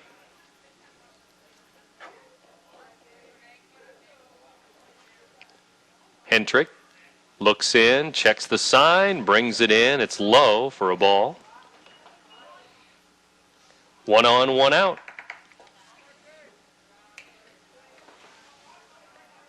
Right-handed batter Martz at 1-1.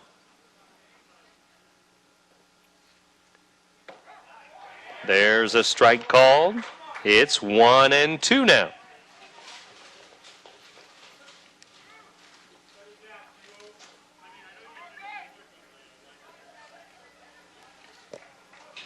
Martz digs back in, gets ready. Stretch by Hendrick, runner at first. Takes off, big jump there, but it's a pop fly on the infield. The runner will have to go back. Second baseman makes the catch, Edley. And there's 2 down. Hit and run was on. But Pfeiffer had to backtrack and get himself back to first base, and it's going to bring in Drawl. 1 for 3. Doubled and scored in the second, and popped out to third and grounded out to first.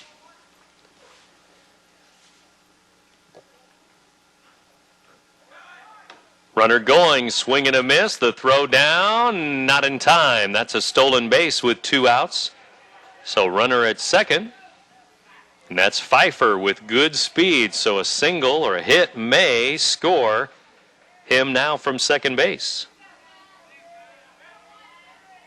Well, you knew sooner or later that the Shells were going to get Pfeiffer off and running and get him into scoring position. Base hit could give them the lead.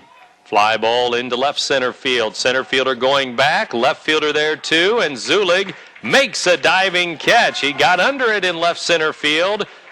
And he grabbed it. And that's the end of the 7th inning for the Shells. Bottom of the 7th inning now coming up. Marquette's chance with the score tied. It's the Explorers and the Shells tied at 7-7. You're listening to 1570 Radio Sports. There's a long pass. It looks like it's going to be overthrown. Oh, the receiver dashes under the ball and makes the catch. Touchdown! Where did he get that extra burst of speed? That off-season training really paid off. Alton Memorial Hospital's Human Motion Institute Sports Performance helps athletes maximize their potential and improve their game. With sports performance training, you'll leap higher, run faster, and throw farther. Learn more at altonmemorialhospital.org. Human Motion Institute Sports Performance, building better athletes. We're defined by what we pass on to the next generation. The ConocoPhillips Wood River Refinery is a proud neighbor of the Riverbend region. Their employees produce and distribute quality refined products throughout the Midwest in an environmentally safe manner. By using innovative refining processes, they are ready to meet the energy challenges of the future, so we can pass on what matters most to the ones who matter most. ConocoPhillips, energy for tomorrow. Now it's the Explorers' turn to see if they can win it here. Any old kind of run will win the game. Well, they fought all the way back from a 7-run deficit. Now let's see if they can have a little flair for the dramatics here and maybe pull out a victory in their last at bat. Alton Redbirds and Roxana Shells coming up later on tonight. Few Alton Redbirds have made their way to the ballpark now and will play tonight with their new head coach this year, who's a Roxana graduate, Todd Haug. Bottom of the 7th underway now. It's Crutcher, Eggering, and Moore. 3, 4, and 5 hitters. Fenewald throws low. 2-0 to Crutcher. Well, if you're Marquette, you get the right batters up in a situation to win a ball game, and they haven't won very many this spring. 2 wins on the year. Swing and a miss there as Fenewald again with a changeup and keeps it out away from the right-handed batters.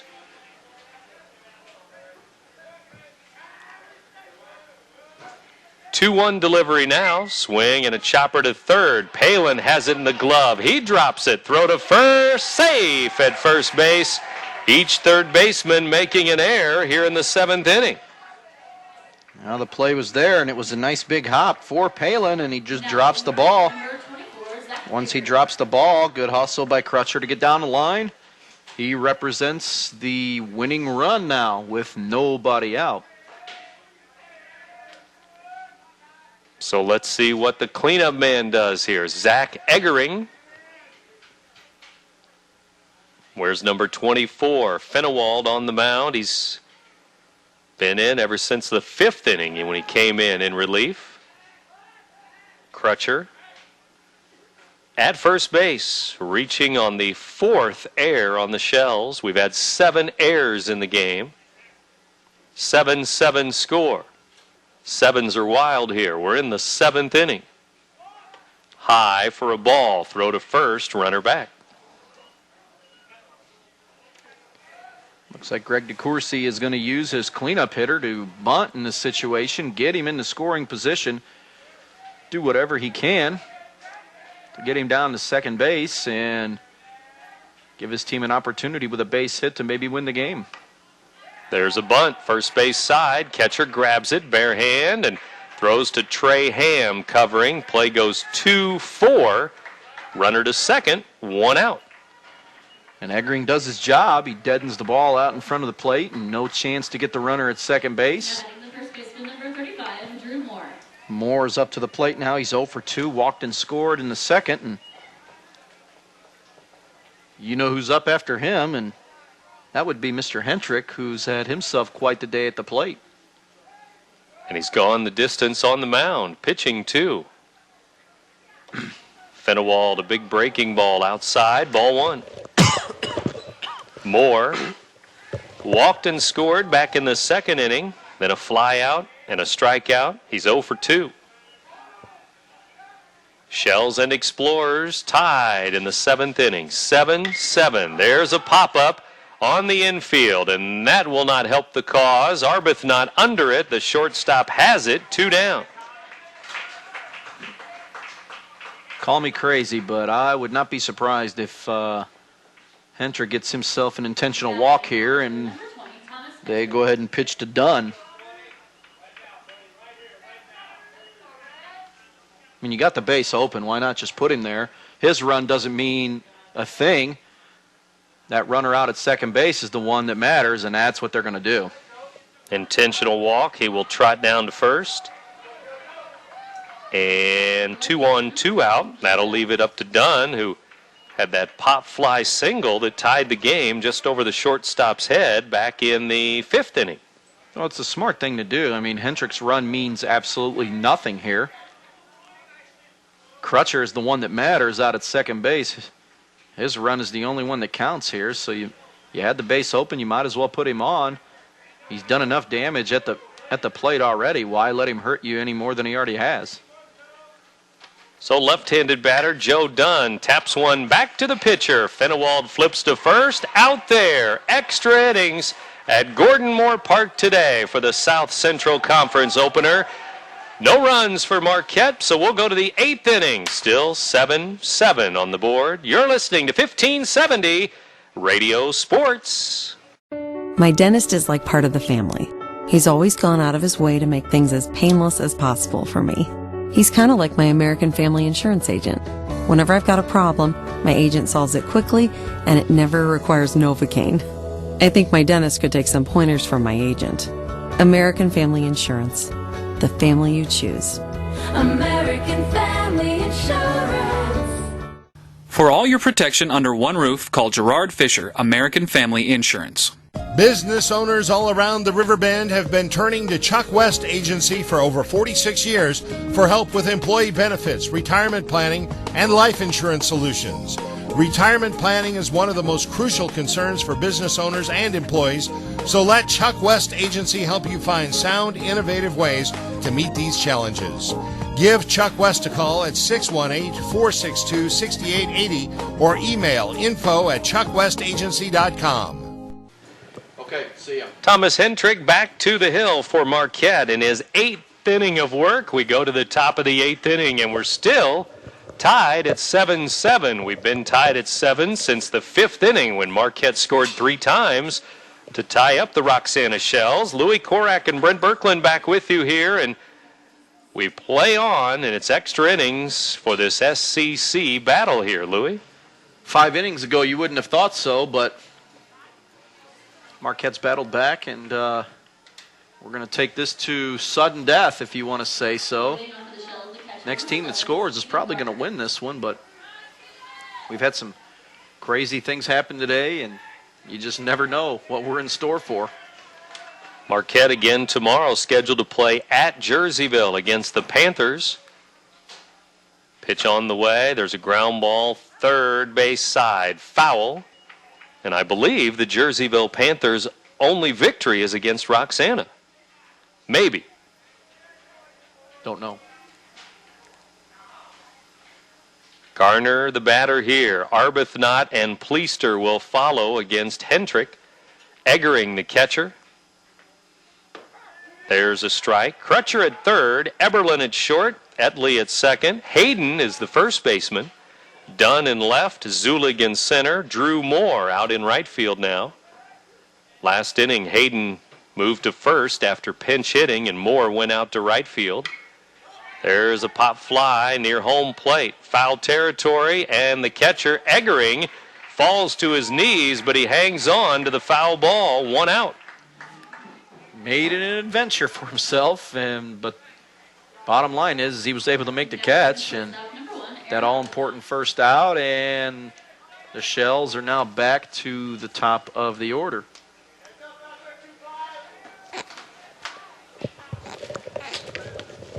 Arbuthnot the batter with 1 out and nobody on base. First pitch to the shortstop is a strike on the outside edge. 0-1. Sacrifice bunt last time up. He has struck out, singled, walked. So this leadoff hitter has been on base twice in 4 at-bats. 1 ball, 1 strike now. Arbuthnot at the dish. Top of the 8th inning. It's extra innings here today. That's on the outside corner again. Strike 2.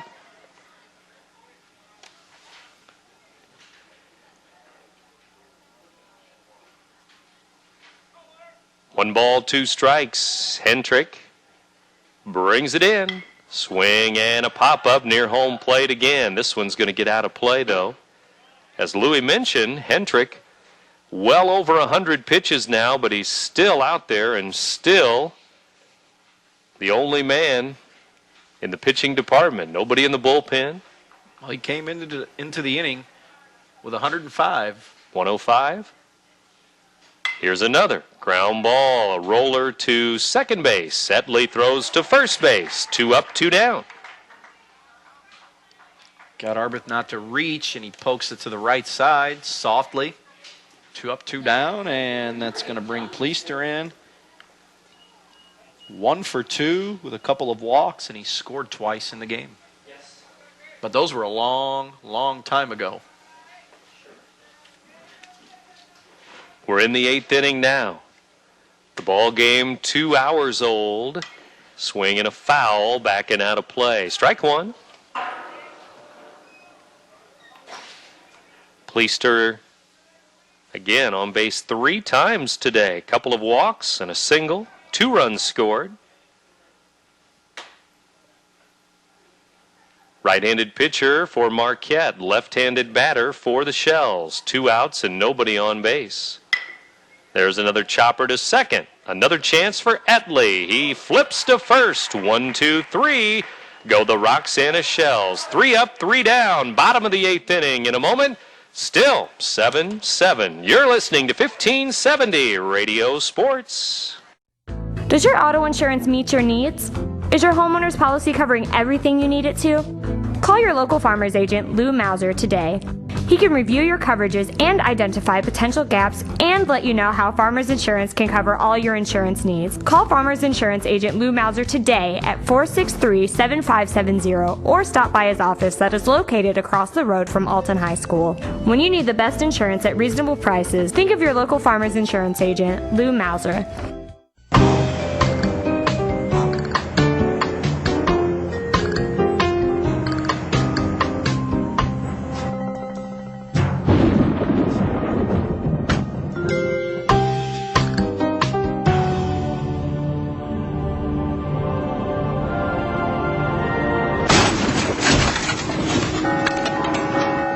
Body Shop? Andy's Auto Body on Broadway in Alton. Bottom of the 8th inning, bottom of the batting order for the Marquette Explorers here. Explorers and Shells tied 7-7. 7 runs for each team, and we're in extra innings. And believe it or not, we've had only 3 pitchers used in the game. For Roxana, starter Brandon Grizzle and now Drew Fenewald for the last couple of innings, and Thomas Hendrick has gone the distance for Marquette. Well, you wouldn't have gotten me to believe that after 2 innings that he was going to be able to go 8 innings, let alone 7. I mean, he's gone 8 innings, which is really a shock, and but he's held his own. He's put up 6 straight zeros on the board after falling behind 7-0. You got to hand it to him for keeping his composure and staying with the game plan and sticking to what he does best. 2 2/3 innings for Drew Finnewald after he went an inning and a third last night in relief against Metro East Lutheran. There's a foul ball back and out of play. It's 1-1 here to Etley, second baseman for Marquette. Stephen Etley, number 33.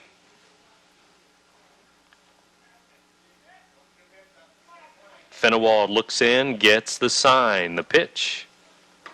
Inside for a ball.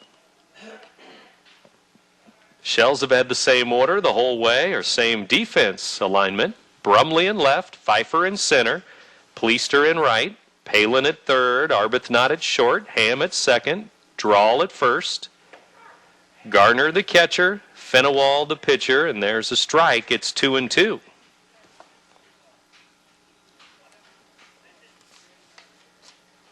Marquette a record of 2-5. Roxana at 6-3. 2-2 pitch. Swing and a foul back here to the screen.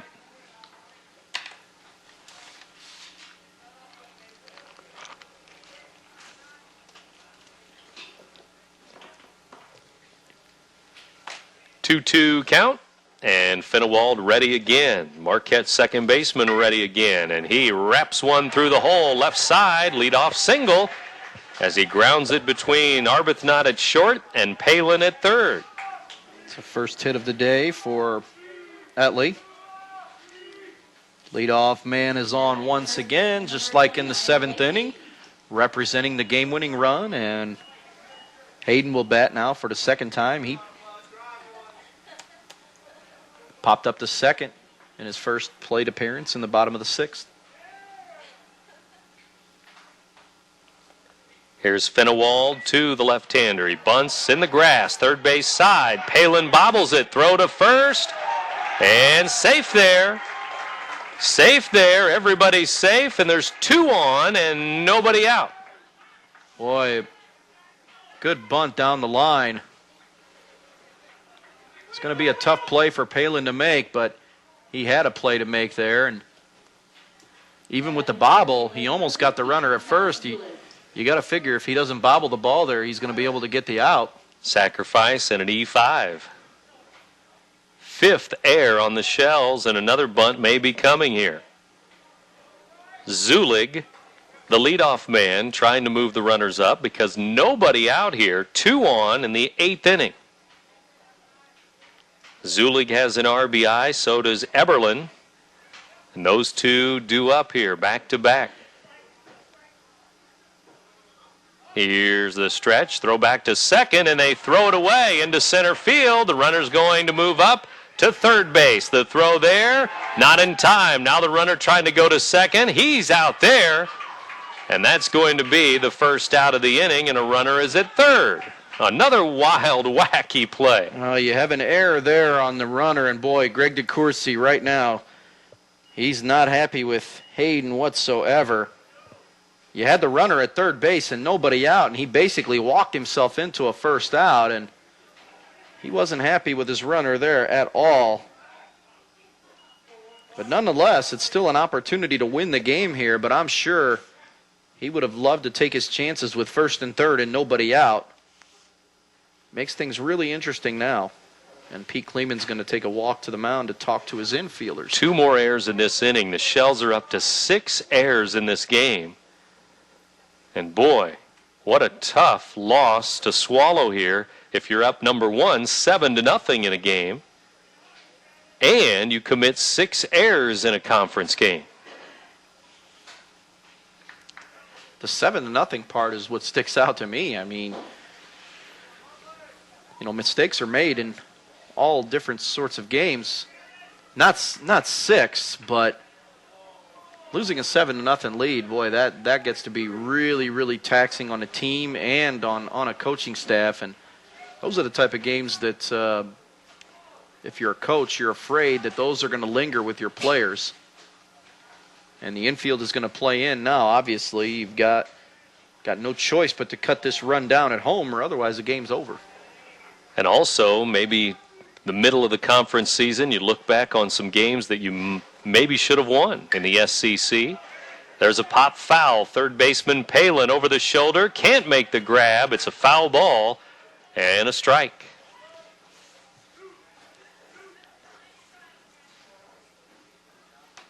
One on, one out. Marquette with the game-winning run at third base. Travis Zulig, the left-handed batter, at 0-2 now. Fenewald, the stretch. The infield in all the way around at the edge of the grass. They'll come home. There's a pitch out. 1-2 now.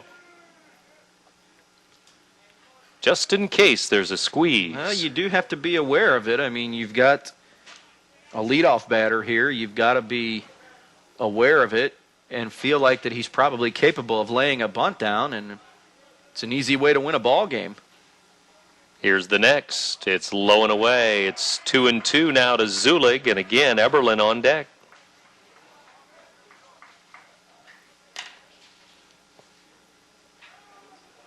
Two balls, two strikes, one on, one out. 7-7 game. Bottom of the eighth inning. Here's Fenewald to Zulig. Ground ball toward third, and it gets under the glove of Palin, and that's the ball game. Marquette will win it 8-7 in 8 innings as it gets under the glove of Palin. Maybe another error. 7 for the Shells. I'd say so. I mean, it's a ground ball, routine, and just doesn't get the glove down, and it starts off the one he commits here in the inning, and he makes the first one in the inning, and he makes the last one, and that was the final pill to swallow. And what a heck of a come-from-behind win here for Marquette, and they start off 1-0 in the conference. 3-5 their overall record. We'll wrap this one up in just a moment. Post-game coming up. You're listening to 1570 Radio Sports. RiverBender.com's live coverage of today's game is brought to you by Lou Mauser, your local farmer's insurance agent. ConocoPhillips, energy for tomorrow. Roberts Motors, the value store since 1949. Tom Lane State Farm, your good neighbor agent in the Riverbend. Alton Memorial Hospital, the best health care close to home. Weber Granite City Chevrolet. United Methodist Village, where living is easy. The Medicine Shop Pharmacy in Wood River, caring beyond prescriptions. Gerard Fisher American Family Insurance, all your protection under one roof. Andy's Auto Body in Alton and Maryville, we can fix anything. Alton Toyota, Toyota makes the car, Munganast makes the difference. And the Chuck West Agency, helping business owners for over 46 years.